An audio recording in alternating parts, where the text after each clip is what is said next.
Good morning students. बेटा आज हम लोग पाठ 1 मेरी अभिलाषा है इसके क्वेश्चन आंसर्स करेंगे, ठीक है। और फिर उसके बाद मैं आपको होमवर्क भी बताऊंगी। पहले क्वेश्चन आंसर करेंगे और 4 क्वेश्चन है इसमें, मैंने चारों के आंसर लिखवाए हैं और आप लोग उसे करके दिखाएंगे। और ये बातें याद रखिएगा बेटा, स्पेलिंग मिस्टेक्स नहीं हो, ठीक है, क्योंकि आप देख के कर रहे हैं तो स्पेलिंग मिस्टेक ना करिएगा और राइटिंग थोड़ी साफ़ रखिएगा ताकि मुझे पढ़ने में भी आसानी हो, ठीक है, और बाद में आप लोगों को पढ़ने में भी आसानी, ठीक है। चलिए हम लोग काम करते हैं और क्वेश्चन आंसर्स करते हैं। बेटा आज हम लोग यह है पाठ 1 मेरी अभिलाषा है, इसके हम लोग क्वेश्चन आंसर्स करेंगे, ठीक है। ये देखिए, मैं ये आपको बता दूँ, देखिए यहाँ मौखिक यानी ओरल क्वेश्चन है। इसको तो हम क्लास में कर लेंगे, आज मैं ये रिटर्न करवा रही हूँ आप लोगों को, ठीक है। ये आज हम लोग क्वेश्चन आंसर्स इसके करेंगे। 4 क्वेश्चन हैं इसमें और चारों अभी हम करेंगे, ठीक है। देखिए क्या है, इस कविता में बालक अपनी क्या क्या इच्छाएं व्यक्त करता है। सेकंड है, आकाश धरती और पहाड़ की क्या क्या विशेषताएं होती हैं। थर्ड है, इस कविता में सूरज हमें क्या सिखाता है। और फोर्थ है, इस कविता में कोयल हमें क्या संदेश देना चाहती है, ठीक है। तो ये चारों क्वेश्चन आज हम लोग करेंगे, ये मैं आपको दिखा रही हूँ। ये देखिए ये चारों क्वेश्चन मैंने तैयार किए हैं, ये आप लोग कॉपी में अभी उतारेंगे। तो सबसे पहले डेट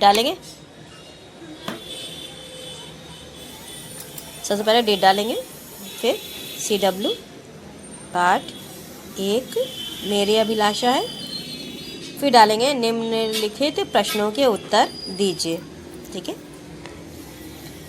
अब फर्स्ट क्वेश्चन हमारा, इस कविता में बालक अपनी क्या क्या इच्छाएं व्यक्त करता है। इच्छाएं यानी उसकी क्या क्या मनोकामनाएं हैं, मन की इच्छाएं हैं, क्या क्या वो चाहता है, वो क्या क्या बता रहा है। तो आंसर है, इस कविता में बालक, ठीक है, सूरज और तारों सा दमकना यानी जैसे सूरज और तारे चमकते हैं उस तरह चमकना चाहता है। चंदा सा चमकना और चांद की तरह भी चमकना चाहता है। फूलों सा महकना, जिस तरह फूल महकते हैं उसी तरह वह भी महकना, यानी जिस तरह फूल महक कर दूसरों को खुशी प्रदान करते हैं उसी तरह वह भी अपने व्यवहार से दूसरों को खुशी देना चाहता है। फिर है, विहंगों सा चहकना, विहंग यानी पक्षियों की तरह वह चहकना चाहता है, यानी मीठी बोली बोलना चाहता है। इसके अतिरिक्त यानी इसके अलावा वह नभ से निर्मलता लेना। नभ निर्मल है, मैंने आपको एक्सप्लेन किया था कि बेटा नभ आकाश हमेशा देखिए आप नीले रंग में दिखाई देगा, थोड़ी देर के अगर बादल आएंगे, बादल छट जाते हैं, आकाश फिर से निर्मल दिखाई देता है। तो वह नभ से निर्मलता यानी अपने स्वभाव में वह निर्मलता लाना चाहता है। और धरती से सहन शक्ति की सीख लेने की इच्छा व्यक्त करता है। धरती से वह सहन शक्ति यानी सहने की शक्ति लेने की इच्छा व्यक्त करता है, क्योंकि धरती बहुत ज़्यादा सहन करती है। हम लोगों का बोझ है, मैंने आपको एक्सप्लेन किया था, बहुत सारी चीज़ें, सब चीज़ जो है धरती पर ही टिकी है। धरती पर इतना ज़्यादा बोझ है जितना कहीं किसी चीज़ पर बोझ नहीं। तो वह धरती की सहन शक्ति है कि वह हमें संभाले हुए है, ठीक है।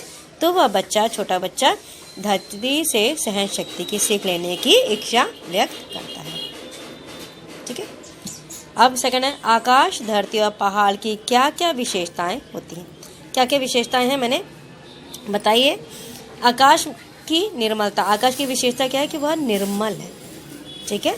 इसी तरह हमें अपने मन को निर्मल रखना चाहिए। धरती की सहन शक्ति, धरती की सहन शक्ति लेना चाहता है और प्रवृत्ति की दृढ़ता ही उसकी विशेषताएं हैं। और प्रवृत्ति की जो दृढ़ता यानी वो स्थिर है आज हजारों साल से, यह उसकी विशेषताएं। अब क्या है, थर्ड क्वेश्चन है, इस कविता में सूरज हमें क्या सिखाता है। तो इस कविता में सूरज हमें स्वयं को जलाकर दूसरों को उजाला देने की सीख देता है, यानी सूरज जलता है तो सूरज जैसे अपने को स्वयं को जलाकर दुनिया को रोशनी देता है, जीवन देता है, उसी तरह हमें भी इसी तरह से काम करना चाहिए। आगे क्या है, जिस प्रकार सूरज स्वयं प्रकाशित होकर दूसरों के जीवन का अंधकार दूर करता है, उसी प्रकार हमें भी दूसरों का जीवन खुशियों और प्रकाश से भरना चाहिए। यानी हमें सूरज से यही सीख मिलती है कि वह सबको जीवन दान देता है, ठीक है, स्वयं जलता है, स्वयं को जला कर लोगों को जीवन दान देता है। उसी प्रकार हमें भी अपने कर्मों से लोगों के जीवन में खुशियाँ और प्रकाश भरना चाहिए।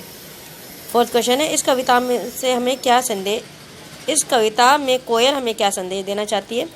तो इस कविता में कोयल यह संदेश देना चाहती है कि हमें अपनी वाणी से अपने आसपास के लोगों का जीवन खुशियों से भर देना चाहिए। यानी जिस प्रकार कोयल की आवाज़ सुनकर मन प्रसन्नता से भर जाता है, उसी तरह हमें अपनी वाणी ऐसी रखनी चाहिए कि लोग हमारी आवाज़ को सुने और हमारी वाणी को सुने और उन्हें प्रसन्नता महसूस हो। ये ना हो कि हम कुछ ऐसा कह दें कि अगले प्राणी को बुरा लगे। तो हमें हमेशा मीठा बोलना चाहिए, सोच समझ कर बोलना चाहिए, ताकि अगले किसी व्यक्ति को हमारी किसी बात से ठेस ना पहुँचे। ठीक है बेटा, तो ये आज का हमारा क्लास वर्क है। होमवर्क मैं बता दूँ आपको। होमवर्क मैंने आपको ये दिया है, ये होमवर्क है, ठीक है। ये पेज नंबर हमारा है 11। देखिए, ये अभ्यास 2 है। निम्नलिखित पंक्तियों को पूरा कीजिए। यहाँ पे होमवर्क डालिएगा, यहाँ डेट डालिएगा। तो ये मैंने किया है, इसको आप लोग कर सकते हैं। इसको बुक में ही करना है, ये ध्यान रखिए, इसको बुक में ही करना है। नभ से निर्मलता लूँ, शशि से शीतलता लूँ, धरती से सहन शक्ति, पर्वत से दृढ़ता लूँ, मेरी अभिलाषा है। इसको बुक में ही करना है। जैसे मैंने ब्लैंक्स भरे उसी तरह अभी ब्लैंक्स को भरेंगे और यहाँ पे डेट डालेंगे और होमवर्क डालेंगे, ठीक है। और बस हाँ, ऐसे ही करना है, इसको बुक में ही करना है, ठीक है। ओके, थैंक यू बेटा। बेटा आप लोगों के क्वेश्चन आंसर्स तो हो गए हैं। अब जो होमवर्क मैंने दिखाया है, वीडियो मैंने बताया है, होमवर्क वही फिल इन द ब्लैंक्स है। बुक में से ही देख के करना है, इसको मैंने कर दिया है। आप लोग उसको देख के बुक में ही उतारिएगा, ठीक है। इसे कॉपी में करने की कोई ज़रूरत नहीं है, ठीक है। थैंक यू बेटा।